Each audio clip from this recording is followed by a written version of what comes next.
DD किसान, बदलते भारत की शान।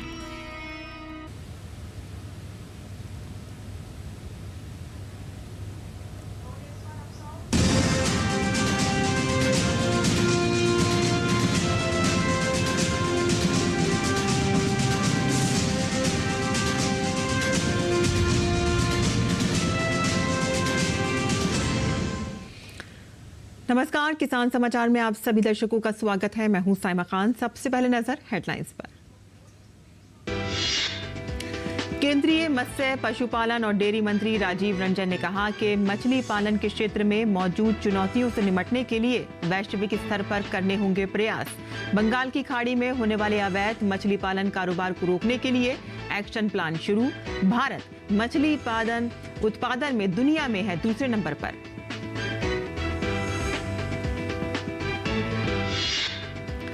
उत्तर प्रदेश में गन्ना पेराई सत्र 2024-25 का कार्य शुरू। प्रदेश की 102 चीनी मिलों ने गन्ना खरीद के लिए जारी किया इंडेंट। वर्तमान पेराई सत्र के देय गन्ना मूल्य का नियम अनुसार त्वरित भुगतान करने हेतु चीनी मिलों को निर्देश भी जारी।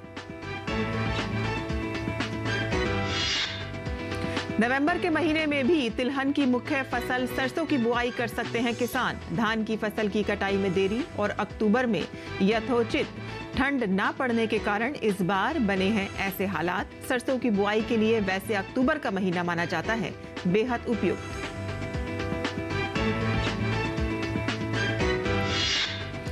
प्रधानमंत्री ग्रामीण आवास योजना के तहत उत्तर प्रदेश के भदोई जिले के भकोड़ा गांव के लोगों को मिले पक्के मकान। जीवन में लौटी खुशियां। ग्रामीणों ने इस योजना के लिए प्रधानमंत्री का व्यक्त किया आभार।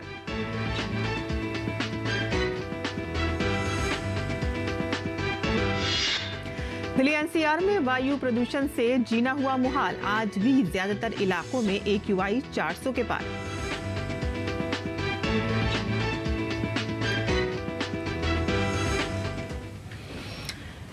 और अब समाचार विस्तार से।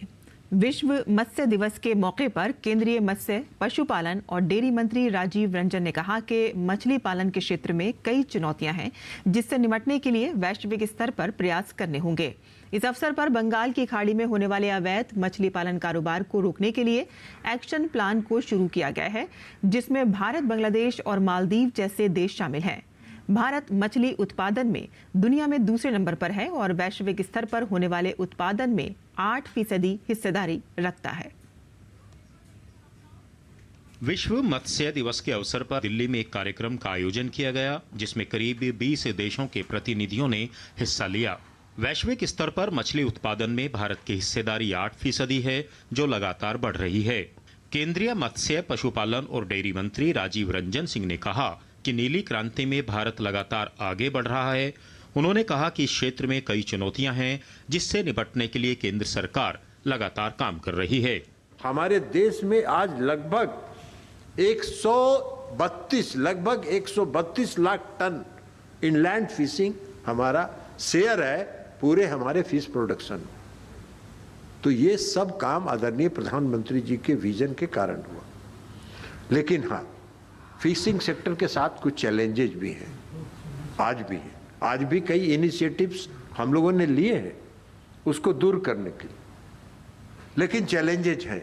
एक चैलेंज जो सबसे बड़ा चैलेंज है कि पूरा फिशिंग सेक्टर, फिश फार्मर्स जो हैं, मछुआरे जो हैं, वो अनऑर्गेनाइज सेक्टर में, और अनऑर्गेनाइज सेक्टर में रहने के कारण जो सरकार की नीतियों का जो लाभ पूरा उनको मिलना चाहिए वो नहीं मिल पा रहा।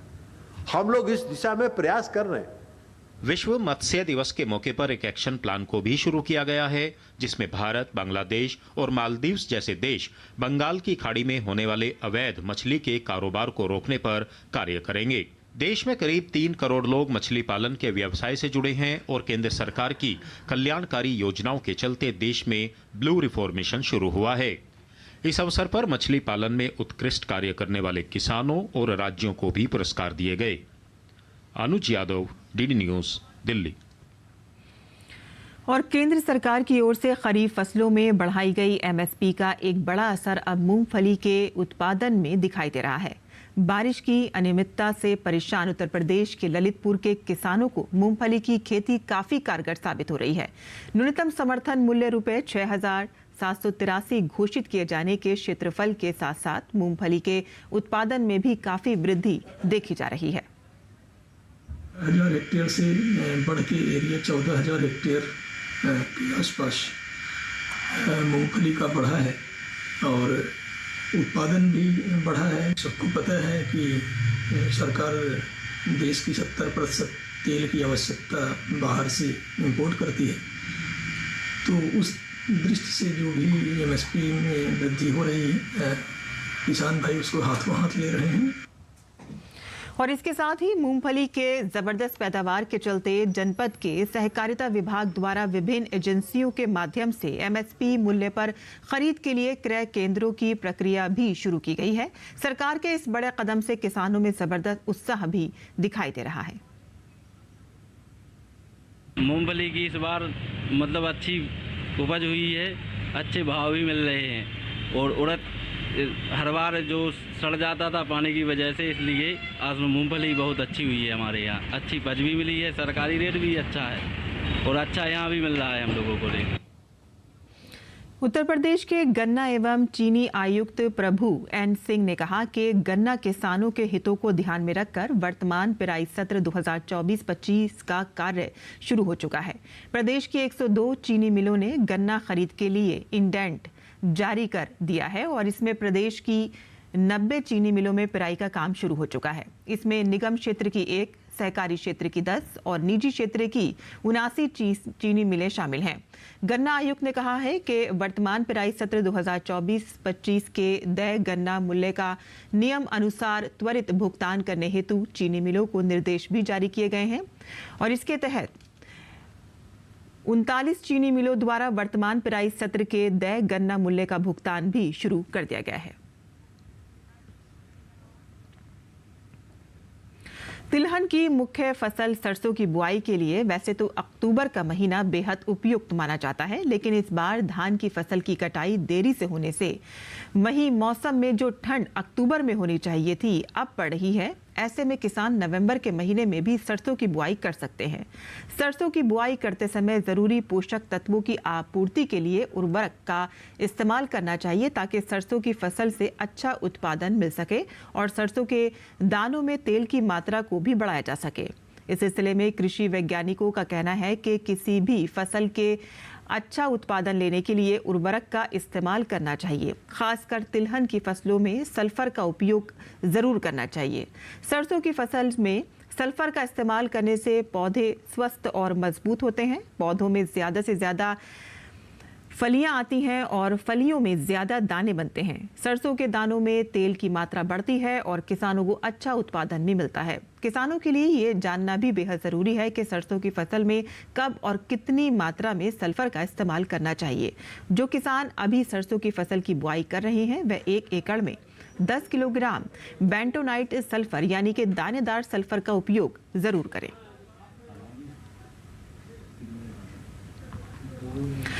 केंद्र द्वारा चलाई जा रही विभिन्न जन कल्याणकारी योजनाओं का लाभ लोगों को मिल रहा है और इसी क्रम में प्रधानमंत्री ग्रामीण आवास योजना के तहत उत्तर प्रदेश के भदोही जिले के भकोड़ा गांव के लोगों को पक्के मकान मिले हैं।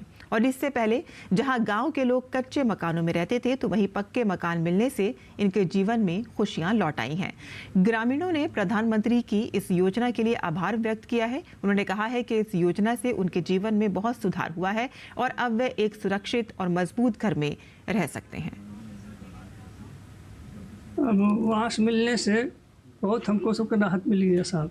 घर गिरता था, रात रात बैठते रहते थे, बैठ के रात बिताते थे। हमारे पास घर नहीं रहा, कच्चा घर रहा। हम लोग कच्चा घर में रहते रहे, वो गिर गया रहा। हम लोग के प्रधानमंत्री के तरफ से मिला, आवास मिला, हम लोग अच्छे से रहते हैं, अच्छे से हम लोग बाही। प्रधानमंत्री के धन्यवाद। हमारे पास रहने की जगह नहीं रहा, रह इच्छा नहीं रहा, आवास मिल गया तो हम लोग बाही इसमें। बॉलीवुड सुपरस्टार आमिर खान की गैर लाभकारी संस्था पानी फाउंडेशन ने महाराष्ट्र के 4000 गांवों तक जल संरक्षण का संदेश पहुंचाया है। विकेंद्रीकृत जल ग्रहण प्रबंधन के जरिए आमिर ने इस जन आंदोलन में बदल दिया है, जो शहरी और ग्रामीण क्षेत्रों के बीच की खाई को पाटने का काम कर रहा है। नई दिल्ली में Indian school of development management ISDM द्वारा आयोजित डायलॉग्स ऑन डेवलपमेंट मैनेजमेंट 2024 के मौके पर इस प्रतिष्ठित स्टार ने अपनी बात रखी। हमारे संवाददाता तापस भट्टाचार्य ने इस विशेष उनके साथ साक्षात्कार किया है। आपकी पानी फाउंडेशन सर बहुत काम कर रही है इस वक्त पानी को लेके आने में, वाटर स्कैरसिटी के बारे में, और प्रधानमंत्री नरेंद्र मोदी जी भी मिशन लाइफ लेके आए हैं। एक तरह से आपको लगता है कि ये जो चीज़ें हैं, एक तरह से देश दिखा रहा है, भारत दिखा रहा है कि किस तरीके से सस्टेनेबिलिटी जो है वो पूरे विश्व को उसको अपनाना चाहिए? हाँ, यकीनन हमारे सामने कई मुद्दे हैं जिस पे काम करना ज़रूरी है, और पानी उसमें से एक है, और पानी बहुत ही अहम भी है। तो करीबन 8 साल पहले हमने पानी फाउंडेशन शुरू किया था, और ये काम जो हम कर रहे हैं वो जब हमने शुरुआत की थी तो basically we were working in decentralised watershed management, जो हम लोग गाँव वालों को सिखा रहे थे। और basically it is with knowledge and excitement and encouragement and inspiration that we were working with the villages of Maharashtra. Grass root पे जो लोग काम करें, खासतौर से विलेजेस में, अब वहाँ पे कितना ज़रूरी है? देखिए, कोई भी समस्या जो है जो बड़ी होती है और उसको अगर आपको उसमें आपको सक्सेस गेन करना है, उसको सॉल्व करना है, तो उसके लिए लोगों का एक साथ आना बहुत ज़रूरी है। Society has to come together, और जब लोग साथ आते हैं तब कोई भी प्रॉब्लम जो है, ऐसे कोई प्रॉब्लम नहीं है जो हम सॉल्व नहीं कर पाएंगे। ये आपकी फाउंडेशन अभी तक कितने विलेजेस में या कितने लोगों में, अगर मैं कहूँ, इम्पैक्ट डाला है आपके साथ? 4000 से ज़्यादा गाँवों में हमने काम किया है, और अगर आप लोगों की संख्या पूछेंगे तो वो काफ़ी ज़्यादा है। हाँ, मुझे एग्जैक्ट कौन सी जगह, क्योंकि बहुत सी जगह महाराष्ट्र में खासतौर से जो ड्रॉट हिट होती है, पानी की दिक्कत होती है। हम लोग ने मेनली काम किया है मराठवाड़ा में, वेस्टर्न महाराष्ट्र में और विदर्भ में। वो एंटायरली डिपेंडेंट थी विलेजर्स पे। वो हम, क्योंकि हम विलेजर को ना हम पैसे देते हैं, ना हम कोई मशीन्स ला के देते हैं, हम उनको सिखाते हैं, हम उनको नॉलेज देते हैं कि कैसे सॉल्व करना है, और हम उनको इनकरेज करते हैं, उनके साथ हम खड़े रहते हैं। और भी लोगों को आगे आना चाहिए, जो एक तरह से यूथ आइकन है, लोगों में उन लोगों के लिए एक अलग जज्बा है। देखिए, हर इंसान जिसके अंदर ऑलरेडी ये जज्बा है उसको सामने आना चाहिए, और मुझे लगता है कि आज जो हमारा यूथ है उसमें बहुत जज्बा है। There is a lot of positivity in the youth today, and there is a lot of एक एनर्जी है यूथ में कुछ कर दिखाने की, तो डेफिनेटली वो हमारे यूथ में है। अच्छा, आखिरी सवाल जानना चाहेंगे, आमिर खान को क्या पसंद है, क्या उनको पुश करता है, क्या उनको आगे लेके आने के लिए आप उनको लगता है कि यार इसमें मज़ा है? जब मेरे सामने कोई प्रॉब्लम होती है ना, मुझे प्रॉब्लम सॉल्विंग में बड़ा मज़ा आता है। भले वो फिल्म इंडस्ट्री के रिलेटेड हो, सोशल सेक्टर में रिलेटेड हो, या कोई गेम खेल हो, कोई भी हो, मुझे प्रॉब्लम जब नज़र आता है तो प्रॉब्लम सॉल्विंग जो है वो एक चीज़ है जिसमें मुझे बड़ा मज़ा आता है, और मुझे लगता है किसी को भी मज़ा आएगा। तो ये थे आमिर खान, जैसे मैंने कहा लेजेंडरी एक्टर है, यूथ आइकन है, और जब ये कुछ कहते हैं तो पूरी दुनिया सुनती है। तो पानी के ऊपर ये बात कर रहे हैं और किस तरीके से सस्टेनेबल डेवलपमेंट जो है वो आगे लेके भारत को जा सकता है। कैमरा पर्सन SP दुबे के साथ मैं तापस भट्टाचार्य, दूरदर्शन समाचार, दिल्ली। और राजधानी दिल्ली में प्रदूषण का स्तर लगातार बहुत खराब श्रेणी में बना हुआ है, और कई इलाकों में वायु गुणवत्ता सूचकांक AQI का स्तर आज भी 400 के पार दर्ज किया गया है। आज सुबह 6 बजे जहांगीरपुरी का AQI सर्वाधिक 424 दर्ज हुआ है। वजीरपुर इलाके का AQI 412, बवाना का 409, आनंद विहार और नेहरू नगर में 408, मुंडका और शादीपुर में 401 दर्ज हुआ है। तो वहीं दिल्ली के अन्य इलाकों में AQI 398 से 364 के बीच दर्ज किया गया।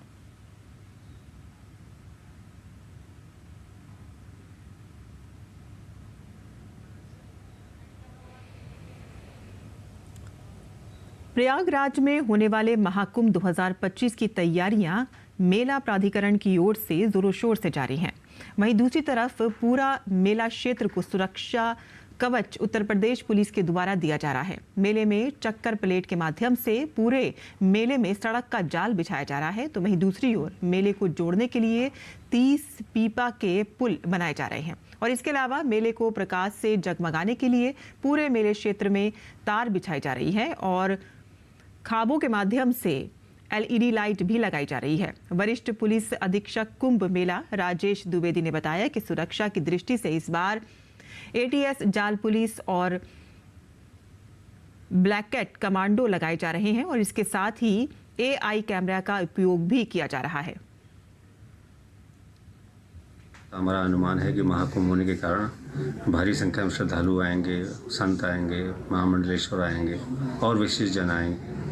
उनकी सुरक्षा के लिए हमने पर्याप्त पुलिस बल, home guards, paramilitary force, PAC, ATS, STF सभी की व्यवस्था की है ताकि हम सभी श्रद्धालुओं को सुरक्षित रूप से और एक सुगम अनुभव। CCTV कवरेज हम कर रहे हैं पूरे मेला क्षेत्र का और जनपदों का, तो उसमें कुछ कैमरे AI तकनीक से लैस होंगे जो कि हमें अलर्ट भेजेंगे कि भीड़ का घनत्व कितना है, उनका फ्लो कितना है।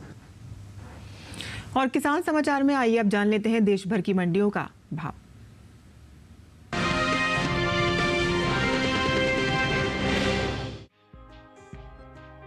बुधवार को मंडियों में लहसुन की आवक सामान्य रही। हाजिर भाव को देखें तो एगमार्कनेट के मुताबिक गुजरात की राजकोट मंडी में 19 नवंबर को लहसुन का भाव था 26,750 रुपए। 20 नवंबर को इसके भाव में 2675 रुपए की भारी गिरावट आई और भाव 24,075 रुपए हो गया। हरियाणा की शाहाबाद मंडी में इस दौरान लहसुन के सौदों में तेजी के साथ कारोबार हुआ। यहाँ 19 नवंबर को लहसुन का भाव था 21,100 रुपए। 20 नवंबर को इसके सौदे 1,900 रुपए बढ़कर 23,000 रुपए पर हुए। पंजाब की जलालाबाद मंडी में बीते 2 दिनों के दौरान लहसुन के भाव स्थिर रहे।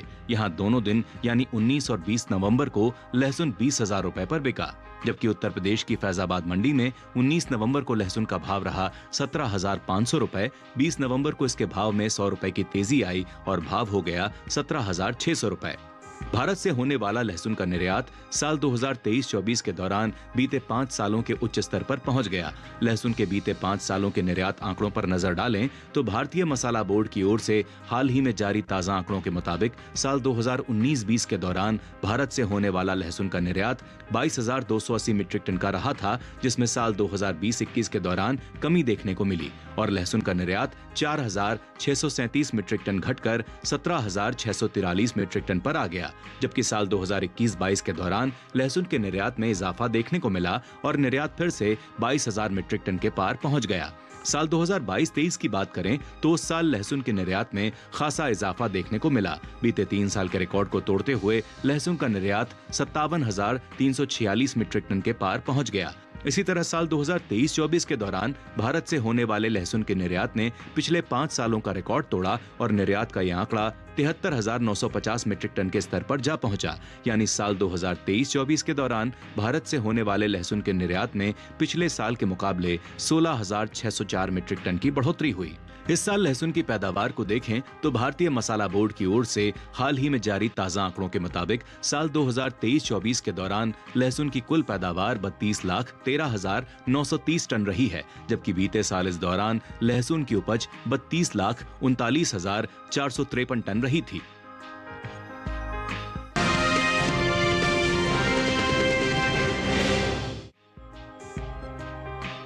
कृषि उपज मंडियों में इस दौरान सोयाबीन की आवक सामान्य है।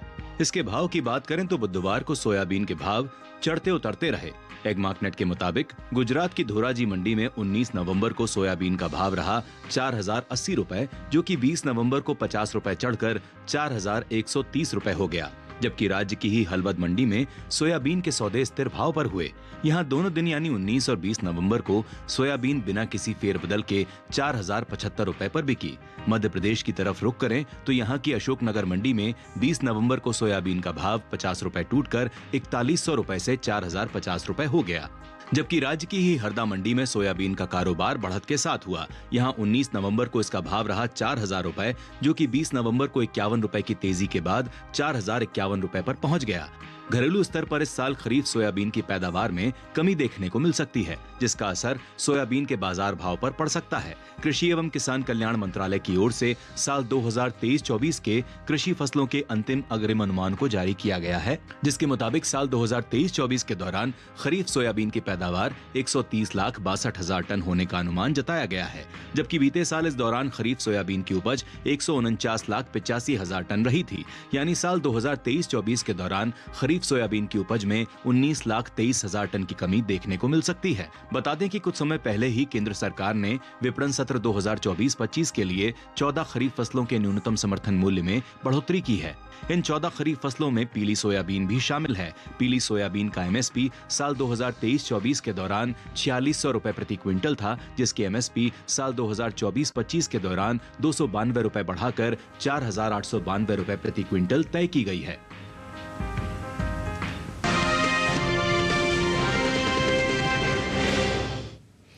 और मंडी खबर के बाद अब बात करते हैं मौसमी खेती की। किसान इस मौसम में कैसे रखें अपनी खेती का ख्याल, आइए देखते हैं।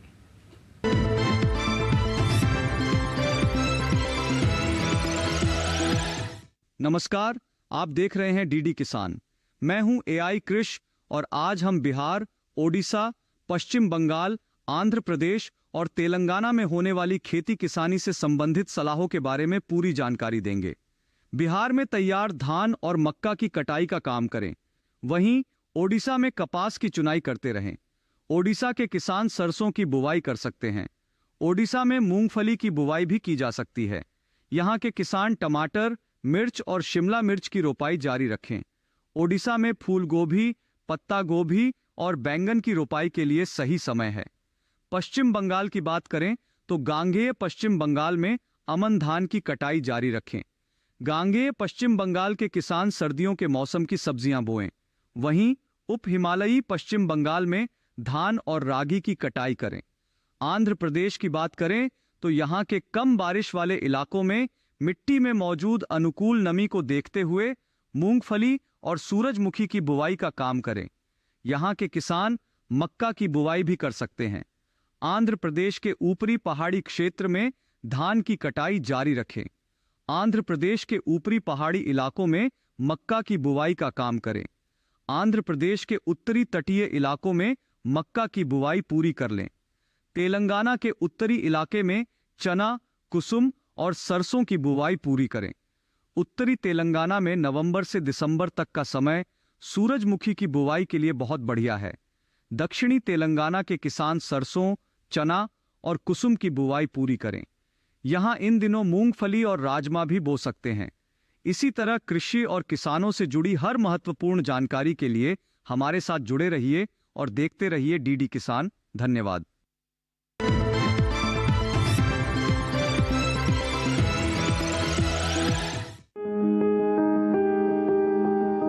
लहसुन वैसे तो पूरे देश में उगाया जाता है। लहसुन रबी फसल में बोई जाने वाली फसल है। इसके लिए ना तो अधिक गर्मी चाहिए और ना ही अधिक सर्दी। दोमट मिट्टी इसके लिए सर्वोत्तम है। उत्तर भारत के मैदानी इलाकों में अक्टूबर और नवंबर में लहसुन की बुआई की जा सकती है। बुआई से पहले खेत को अच्छी तरह जोत कर भुरभुरा कर लें। उन्नत किस्में G1, G41, G50 और G282 हैं। खेत में देसी खाद और फास्फोरस उर्वरक जरूर डालें। बोते समय कतार से कतार की दूरी 15 सेंटीमीटर यानी करीब आधा हाथ और पौधे से पौधे की दूरी 10 सेंटीमीटर यानी चौथाई हाथ से कुछ अधिक और गहराई 2 से 3 सेंटीमीटर होनी चाहिए। क्यारियों की चौड़ाई कम रखें ताकि मेड़ों पर बैठकर निराई गुड़ाई कर सकें और पैरों से फसल को नुकसान न हो। बुआई के समय खेतों में पर्याप्त नमी जरूरी है। बुआई के तुरंत बाद पहली सिंचाई और फिर 10 से 15 दिन के अंतराल पर सिंचाई करते रहें। फसल पक जाए तो सिंचाई बंद कर दें। खरपतवार से बचने के लिए पहली निराई गुड़ाई 30 दिन बाद और दूसरी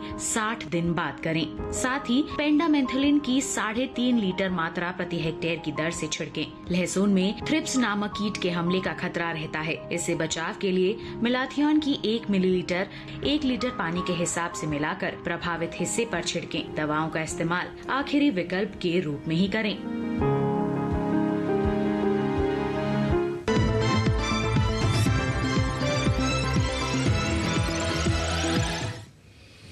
और खेती किसानी से जुड़ी खबरों के बाद आइए अब नजर डाल लेते हैं कुछ और खबरों पर। खास खबर में हैदराबाद में लोक मंथन 2024 का उद्घाटन हुआ। राष्ट्रपति द्रौपदी मुर्मू ने कार्यक्रम को संबोधित करते हुए कहा कि राष्ट्रीय एकता की भावना ने हमें एक रखा है। विविधता में एकता हमारे देश के लिए बहुत महत्वपूर्ण है। विश्व के मुख्य न्यायाधीशों का 25वां अंतर्राष्ट्रीय सम्मेलन का उद्घाटन मुख्यमंत्री योगी आदित्यनाथ ने लखनऊ में किया। इस सम्मेलन में 54 देशों के मुख्य न्यायाधीश और अन्य प्रख्यात कानूनविदों ने हिस्सा लिया। राजस्थान के उदयपुर में एक भीषण सड़क हादसे में 5 लोगों की मौत हो गई। यह हादसा एक डंपर के कार से टकरा जाने से हुआ है। हादसा रात गुरुवार करीब 12 बजे उदयपुर के सुखेर थाना क्षेत्र के अंबेरी में हुआ। प्रयागराज में होने वाले महाकुंभ से पहले राज्य सरकार तैयारियों में जुटी हुई है। सबसे पहले अखाड़ों की भूमि का आवंटन किया गया है। प्रशासन की ओर से अखाड़ों को आवंटित भूमि पर गुरुवार को संतों ने भूमि पूजन किया। उत्तर प्रदेश के संभल शहर में डिस्ट्रिक्ट कोर्ट द्वारा शाही जामा मस्जिद का सर्वे करने का आदेश दिए जाने के बाद वहां के चप्पे चप्पे पर सुरक्षा कर्मी तैनात हैं। 3 लाख से ज्यादा की आबादी वाले पश्चिमी यूपी के इस शहर में 19 नवंबर की शाम से ही तनाव है। भाजपा प्रवक्ता शहजाद पूनावाला ने कांग्रेस पर तंज कसते हुए कहा है कि कांग्रेस देश की आर्थिक तरक्की में बाधा कर रही है। उन्होंने कहा कि कांग्रेस विदेशी ताकतों के हाथ की कठपुतली बन गई है। मुंबई के मरीन ड्राइव के पास घने कोहरे के बीच लोगों ने सुबह की सैर की और घने कोहरे के कारण कई इलाकों में विजिबिलिटी काफी कम हो गई। ऊंची इमारतें घने कोहरे और धुंध में छुप गई। मुरादाबाद में वायु प्रदूषण की मार झेल रहा है। शहर में आज सुबह धुंध की मोटी परत देखने को मिली। घनी धुंध की वजह से विजिबिलिटी बेहद कम हो गई, जिससे लोगों को गाड़ी चलाने में काफी दिक्कतों का सामना करना पड़ा।